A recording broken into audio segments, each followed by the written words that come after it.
Well, the fact that China wants changes in the world is old news.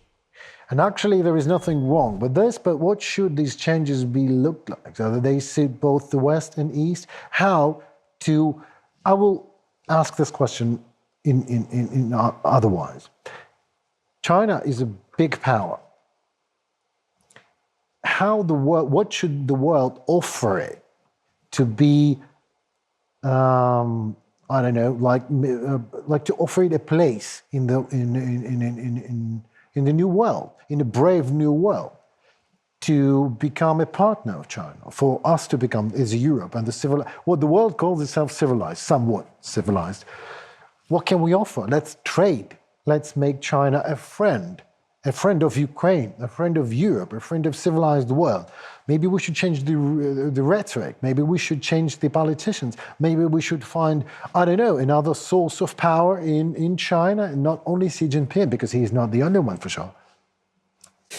It's a complicated issue. Oh, yes, also, I think China is a country that, frankly, I don't understand very well. I think we have to make our priorities clear. We have to be in the communication clear. What we can remind China here also of is that China has actually supported the Budapest Memorandum in 1994.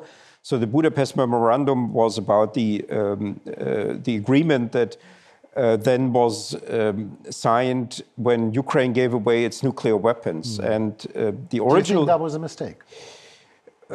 That's difficult to say now. I mean, it looks like that to many Ukrainians now, but I'm not sure something else was possible then. Perhaps Ukraine could have then simply said, either we get into NATO or we don't give away our weapons. So that is a sort of a political blackmail. Yeah, but I think the West would have taken then. Yes, Ukraine, absolutely. Because this is the language, obviously, that West understands way better than. Yeah, and the priority back then was so high to get the nuclear weapons out of Ukraine. But the problem then is, of course, that in the Ukrainian population, there was no majority and no demand for NATO protection. Then so it's a sort of if back then.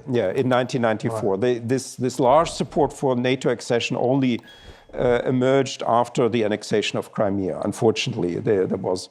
So, but China was a part of this deal. It actually gave a separate governmental document to Ukraine, where it also assured Ukraine of its respect for its borders, and it signed in 2013 with Yanukovych back then a friendship treaty with Ukraine, and this friendship treaty was then ratified, I think, in Ukraine when Turchinov was president, and in China when Poroshenko was president. So China has, unlike Russia, accepted the state continuity of Ukraine, because Russia says that basically the new Ukraine that emerged after the Euromaidan revolution is not any longer the old Ukraine. That's why it does not observe all the treaties it has with the old Ukraine. But China has actually accepted the state continuity, and of course this Russian claim is absolutely absurd.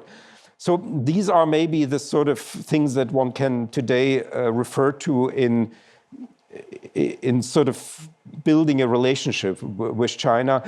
One of the problems that Ukraine here has is that there's a lot of sympathy for the Ukrainian cause in Taiwan.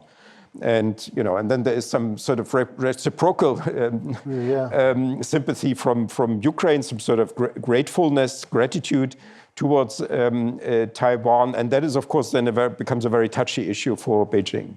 So what to do? I don't know. It's complicated. As I said, as long as China remains. I'm sorry for pushing you to the answer because I don't know. I'm talking to experts. It's my job, And experts are very. They talk a lot. Yeah. They are, but everyone says, I don't know. I don't know what to do. Yeah, it seems like the world was completely not ready for. You cannot be ready at a mayhem at that level, but at least something. And that is what actually frightens me the most. That we don't have a plan. Yeah, I mean, the most obvious thing now to do is to support Ukraine as much as possible with That more, sounds like a plan. Yeah, with more weapons and with different weapons, not just the ones we've so far provided. I hope that finally Germany comes around with these Taurus missiles. This is now after the US has now, actually 3 countries have now, Great Britain, France, and the US have already provided this type of weaponry. So I think it's now time also for Germany to go ahead. But yeah,